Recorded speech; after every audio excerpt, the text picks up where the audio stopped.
اللہ سبحانہ تعالیٰ کا احسان ہے کہ اللہ تعالیٰ نے ہم لوگوں کو ہماری تخلیق اور زندگی کا مقصد بتا دیا، ورنہ ہم لوگ کھانے پینے میں رہتے اور لیٹرینوں میں اپنا مال جمع کرتے رہتے۔ زندگی کا مقصد کھانا پینا اور لیٹرین میں ایکسپورٹ کرنا۔ اللہ تعالیٰ کا احسان ہے کہ اللہ نے بتا دیا کہ میں نے تم کو اپنا دوست بنانے کے لیے بھیجا ہے، کیونکہ تم دنیا میں دوست بن سکتے ہو، وہاں عالم ارواح میں تم دوستی کے حقوق اور دوستی کے اعمال کے اہل نہیں تھے، کیونکہ خالی روح تھے۔ سر نہیں تھا کہ سجدہ کرتے، پیٹ نہیں تھا کہ روزہ رکھتے، پاؤں نہیں تھا کہ طواف کرتے، زبان نہیں تھی کہ تلاوت کرتے، آنکھیں نہیں تھی کہ اشک بار ہوتے، دل نہیں تھا کہ تڑپتا دل رکھتے، خالی روح مجرد تھے۔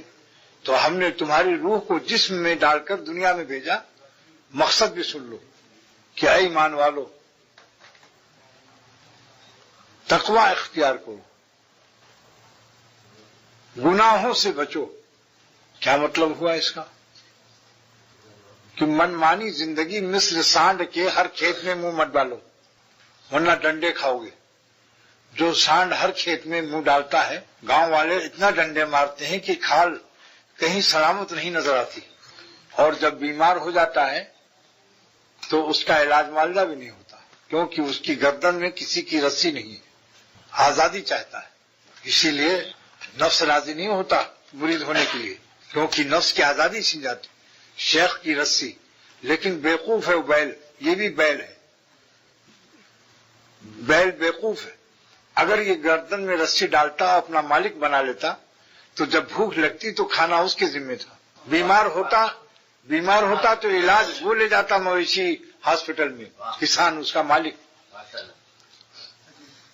ہر وقت دیکھ بھال ہوتی۔ اب وہ سانڈ ہے، آزادی سے کہتا ہے کہ بھئی رسی تو میری گردن میں نہیں، میں ہر کھیت کا مزہ چکھتا ہوں، مگر آپ ڈنڈے بھی ہر قسم کے چکھتے ہو۔ دیکھ لو کہ جتنے کسان دوڑتے ہیں ڈنڈا لے کر کہ میرے کھیت میں منہ نہ ڈالے، تو ہر شخص کی ڈنڈے کی سائز، ڈنڈے کی پٹائی کی طاقت کا جو سینٹی گریڈ ہوتا ہے الگ الگ ہوتا ہی نہیں، مختلف ڈنڈوں کے ذائقے ملتے ہیں اس کو، اور جب مر جاتا ہے تو کوئی پوچھنے والا نہیں ہوتا، چیل کوے کھا جاتے ہیں، بیماری میں کوئی پوچھنے والا نہیں۔ تو اللہ تعالیٰ نے اپنی رحمت سے ہماری زندگی کا مقصد بتا دیا کہ زندگی کا مقصد روزی کمانا، مکان بنانا، زمینداری کرنا، اور کپڑے بنوانا، اور پلاؤ بریانی کھانا، رحم یار خاں کا بکرا اڑانا، یہ مقاصد میں سے نہیں ہے، یہ وسائل زندگی ہے، جینے کا وسیلہ اور جینے کا قرینہ ہے۔ مگر مقصد زندگی ہماری یاد ہے، اور کھا کر میرے خلاف اپنی طاقت کو استعمال مت کرنا، ورنہ میری طاقت تمہاری طاقت سے زیادہ ہے۔ یاد رکھو ہمارا حلم کرم ہے، ورنہ اگر میں تم سے بدلہ لوں تو اسی وقت تمہاری آنکھ اندھی ہو جائے اور تمہارے گردے بیکار ہو جائیں، تم ہسپتالوں میں چیختے رہو، پتھری کی سائز بڑی کر دوں۔ مگر حد ہے تمہاری بے غیرتی و بے حیائی کی کہ تم عقل کو استعمال ہی نہیں کرتے، مثل جانور کی اپنی نظر ادھر ادھر ڈالتے رہتے۔